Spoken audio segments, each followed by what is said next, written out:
Dans le fond, nous autres, ce qu'on voulait, c'est que tu nous racontes une histoire de laquelle tu es fier, une histoire qui t'a un moment dans ta vie qui fait que tu es fier de toi ou qui montre des beaux côtés de toi, dans le fond. OK. Je m'appelle Alex. J'ai 42 ans. Moi, ce que je te dirais, c'est en 99. J'avais 21 ans. Je me suis inscrit pour aller en technique d'usinage au centre professionnel de l'Outaouais, le CFPO. Ils font faire un test en partant pour voir à combien tu te classes. OK? Est-ce que tu te classes fort? Est-ce que tu te classes faible? Puis tu as des examens de français, de mathématiques, des affaires big qu'il faut que tu remettes en tout cas. Moi, j'ai tout passé mes examens, sauf celui de français. OK. Même l'anglais, que je suis moins bon, vraiment, je l'ai réussi. Cool. À 75 %. Ils m'ont mis sur une liste d'attente, mais j'étais comme le deuxième sur la liste d'attente. Là, je commençais à déprimer un petit peu, mais il y a toujours un petit espoir. Une semaine et demie, on était fin août. J'étais avec ma soeur, j'écoutais un film comme ça. Le téléphone sonne, ma soeur a dit « c'est pour toi ». Là, ils me disent « ouais, c'est le centre professionnel qui t'appelle. On voudrait savoir si tu étais toujours intéressé à poursuivre le programme. » Ben là, je dis « mais ça, moi, mais ça. Je veux le faire, ce cours-là. » J'ai sauté dans les bras à ma soeur, je l'ai embrassé sur le front, ça joue, je l'ai serré, je l'ai levé dans les airs.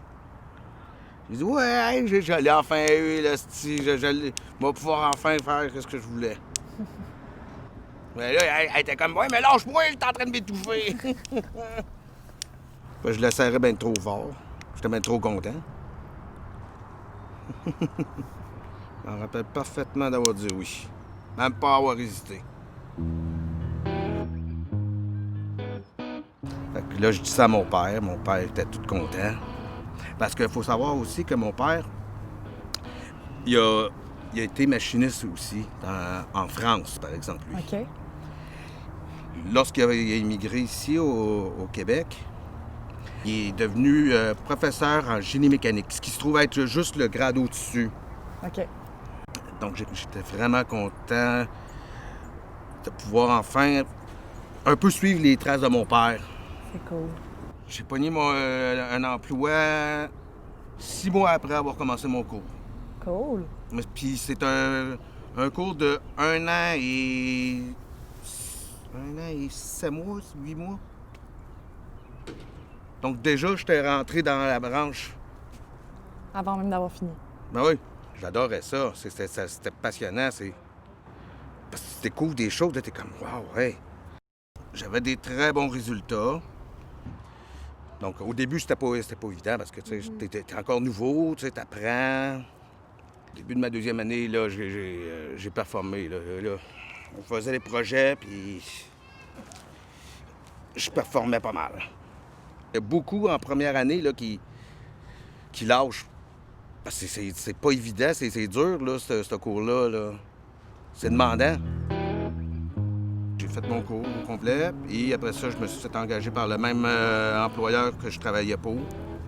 Et là, j'avais commencé vraiment à avoir une bonne relation avec mon père, parce que quand j'y parlais de choses, il savait de quoi je parlais. OK.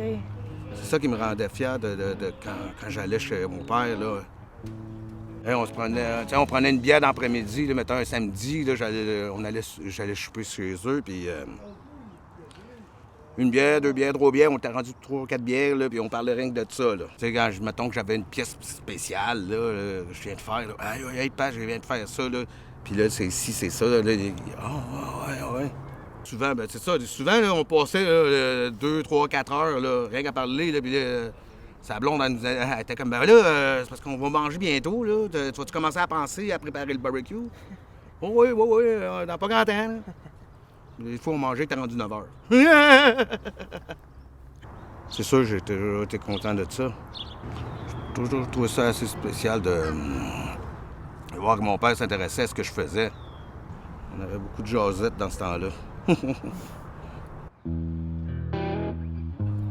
Hey, j'ai fait des pièces, là. J'ai fait des pièces pour Canadair, Bombardier. Bien, des sous-traitances, là, naturellement. Métro de Montréal, métro de Toronto. Faire 16 heures, là, pour moi, là, c'était faire 4 heures. C'était même pas un travail que je faisais, c'était un hobby. J'étais rendu à ce point-là, moi. L'amour que j'ai eu, puis la fierté que j'avais d'aller là à tous les jours. Un des affaires... Ah, ça me fait rire encore, ça, je m'en rappelle, puis c'est comme si c'était hier. Le patron, une journée, il me dit « Hey, toi, là, t'es vraiment le king des boats. T'en fais pas de scrap, presque. » Tu sais, les gars, là, tu regardais ça, il y avait comme 300 peut-être de pièces achetées, presque. Moi, il venait, puis il y en a peut-être 50. Ah, c'est sûr que j'étais fier de moi. Hein? J'étais fier de moi, c'est sûr. Oh, sacrifice, oui. Je suis sur un petit nuage, si on peut dire, oui. Ah oui. Un crise de gros, d'ailleurs. Ça m'a... Ah oui, ça m'a mis un bon sur le cœur.